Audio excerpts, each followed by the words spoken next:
like excited, and I bring all my white friends. But my advantage, I don't know if I have an advantage. I don't know what it would be, and I don't see a disadvantage. The advantage is that you feel comfortable and you don't have to try to overcome people's judgments of you based on your skin color. You have things given to you easier. I mean, you're in a culture that's familiar to you. You don't have to assimilate, and because there's such a majority of like white people that I feel like minority students are like told like, you know, you need to assimilate to our culture and not the other way around, and like you need to learn about us, and like we don't have to learn about your culture as much. I think disadvantages is like what I said, is kind of, it becomes hard sometimes to venture out and make those friendships with a lot of people, to become, very social. I think another disadvantage is that a lot of times you're overthinking things, overthinking situations. All it takes is like for one situation to happen where it just kind of makes you on guard. So that's another disadvantage. I think one of the biggest disadvantages is that most students of color, they come from, a lot of students of color, I should say, come from urban areas where it's a more diverse kind of setting. So coming to something like this, it's almost like a reverse culture shock, and so people don't know how to necessarily like assimilate into this this Cal Poly college lifestyle. So that's kind of like a disadvantage. You have to work at assimilating. But I think advantages would be anytime there's like a small number of students that have like a common interest or something, it kind of brings them together. So like, for instance, African American students on this campus, we're like a family here. I mean, for the most part, we only have two clubs on this campus. It's an engineering club and then the BSU Black Student Union, and both those clubs are very. Everyone knows each other. Like everyone, we hang out together. We go home, visit each other at different houses, and so in a sense it's brought us closer, and in turn actually helped teach each other about just our culture in general. Like we've been able to kind of take pride in our ethnic background just by having that close knit circle. I mean, I guess an advantage is that you can have more confidence because there's more white people, but that's just lame if you have to rely on that. More confidence in which way? And your own race, that you're not like a minority on campus.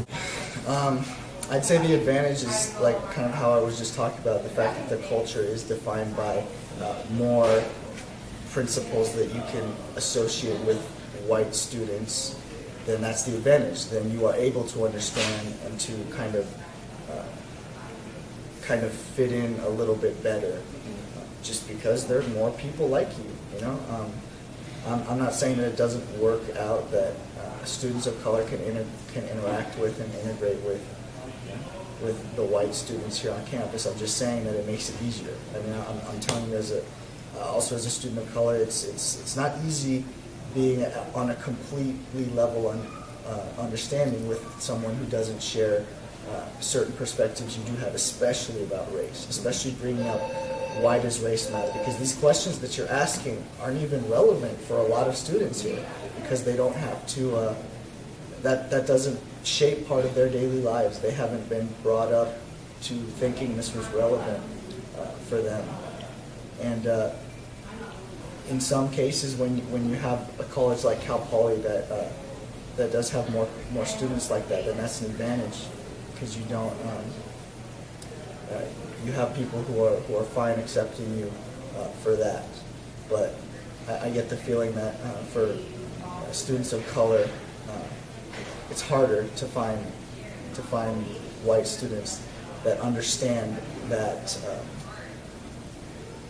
just the fact that there is not level understanding between the white students and the students of color. Most of the people interviewed had a misunderstanding of the differences between race, ethnicity, culture, and heritage. The latter terms were often used in place of race. Many people thought that race was something a person is born with and something that cannot be changed. Racism was primarily described as overt stereotyping or prejudice against someone's race, ethnicity, culture, or heritage.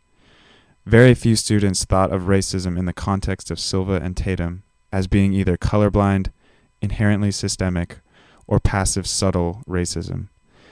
It was very largely portrayed as negative action toward a group of people, even though the definition of racism was not largely agreed upon. According to Omi and Winant, we as humans use race as an indicator to provide basic information about who a person is. The racial dynamics of an interaction are based on preconceived notions of how specific racial groups should act. These racial beliefs are employed as a sort of amateur biology and function as a way of explaining human nature. In the interviews, we noticed that there was a clear division of people into those who said race didn't matter and those who said it did matter. Of those who said it did not matter, it seemed like they were suggesting rather that it shouldn't matter, but could not overlook the fact that, at least to society, race does matter. However, many thought that it didn't matter on a personal level. Those who said that it does matter stated a more practical reasoning based on how they have been treated by others because of their race. Many people thought of racism as enveloped in comments made to non-white students, including verbal harassment or racial slurs. This correlates to the form of passive racism described in Tatum's piece titled Defining Racism. Nearly every student brought up the Crop House incident that occurred earlier this year when they referred to racism existing at Cal Poly. However, outside of this incident, most students agreed that racism is not a relevant issue on Cal Poly's campus. This relates to Silva's minimalization of racism frame. Non-white students appeared to be more informed about subtle ingrained forms of racism. These students considered the subtle form of racism as equal to or worse than the type of racism exhibited in the Crop House incident. The main advantage that white students thought they maintained was the comfort of being in the majority racial group. The advantages that non-white students cited for their respective races were often unique to the person who had stated them. Non-white students' difficulties in experiences or interactions can be correlated with the lack of the white privilege described in Peggy McIntosh's piece entitled White Privilege. Many students, without regard to their race, did not think that they were at any advantage or disadvantage of being their race at Cal Poly. When asked how race affected them, students' responses were widely mixed within both white student and non-white student groups. Those who said race doesn't matter also said that it doesn't affect their interactions or experiences. They held a consistent viewpoint that race is not a factor in their daily lives. This view was not held solely by white students. Students of color revealed that race had affected their daily interactions and experiences on a more personal and comprehensive level than white students.